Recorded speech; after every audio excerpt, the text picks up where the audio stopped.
Bonjour et bienvenue dans cette formation consacrée à l'énéagramme adapté aux enfants.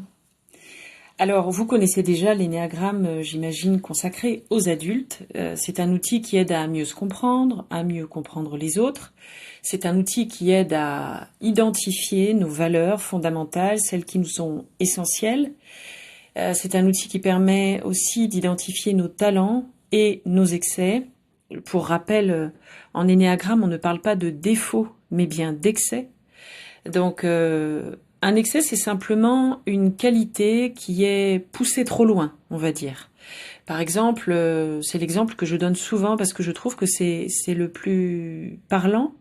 Si je prends l'exemple du perfectionniste, qui est quelqu'un dont le talent est d'être en capacité de faire les choses du début à la fin, de manière soignée, parce que ce trait-là de caractère, s'il est poussé vraiment à l'excès, à son paroxysme, ça donne quelqu'un de maniaque et de psychorigide, c'est-à-dire que si les autres n'ont pas le même sens du détail et du protocole et la même méthodologie que lui, alors le perfectionniste peut devenir hyper maniaque, hyper rigide.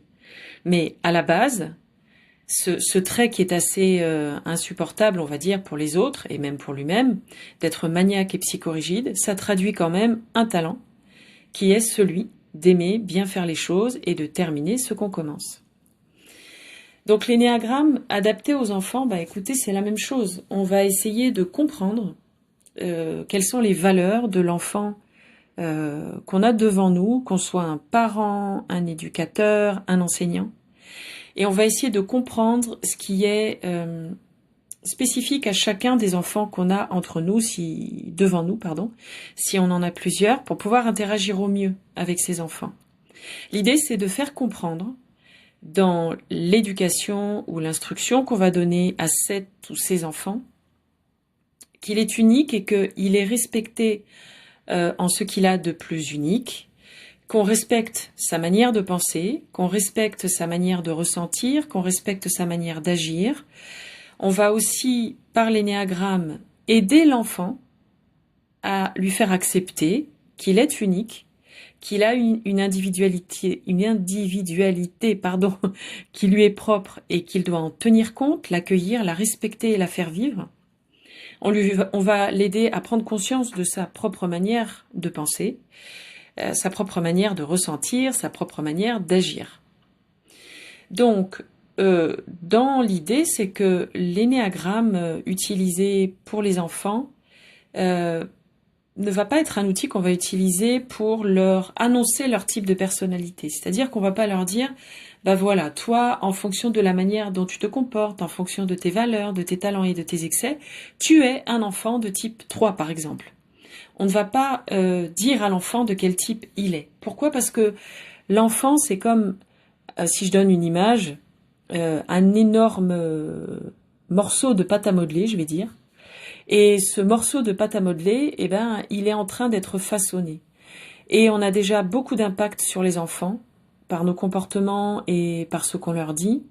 Donc on va éviter en plus de leur donner des informations sur eux qui pourraient éventuellement les pousser à se comporter d'une certaine manière pour correspondre à nos attentes s'ils pensent qu'on attend des choses d'eux. Donc on va éviter de leur dire « toi tu es de tel type ». Pour les enfants, on va plutôt utiliser l'énéagramme comme un outil pour identifier ce qui est inné chez eux, leur nature et de quoi ils ont besoin, c'est-à-dire ce qui constitue leur force de manière individuelle et de manière collective. Ça va nous permettre d'identifier ce qui les rend heureux ou alors ce qui les contrarie.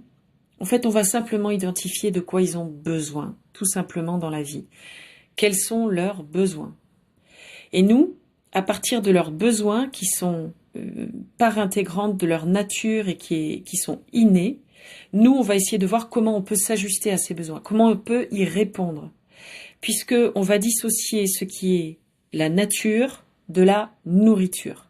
Ce qu'on appelle la nature, c'est donc, comme je viens de vous le dire, ce qui est inné chez eux, de quoi ils ont besoin. Et ce qui est la nourriture, c'est l'éducation qu'on leur donne ou l'instruction qu'on leur donne. Et du coup, comment on répond à leurs besoins naturels et innés. Donc nature et nourriture, c'est ce qu'on va essayer de mettre en évidence pour chacun des enfants qu'on accompagne, que ce soit les nôtres ou que ce soit des enfants qu'on a à l'école ou en centre spécialisé pour les enfants. L'idée à travers cette formation, c'est vraiment de ne pas incriminer les accompagnants. Donc on n'incrimine pas les parents, on n'incrimine pas les éducateurs, parce qu'en fait, chacun d'entre nous, on arrive avec nos bagages à nous, dont on n'est pas forcément conscient, et donc sur le moment, quand on éduque nos enfants ou quand on les instruit, on fait avec ce qu'on sait sur le moment, sur ce qu'on sait de la vie, sur ce qu'on sait de nous, on fait en fonction des blessures qui sont les nôtres, on bidouille, on bricole, on fait comme on peut. L'énéagramme va juste nous aider en fait à prendre conscience de ce qui se joue entre l'enfant qu'on a devant nous et l'enfant qu'on a été et l'adulte qu'on est devenu. En fait, on va essayer d'éviter les pots cassés. On va essayer d'éviter de peut-être de reporter sur l'enfant des choses qui nous sont propres.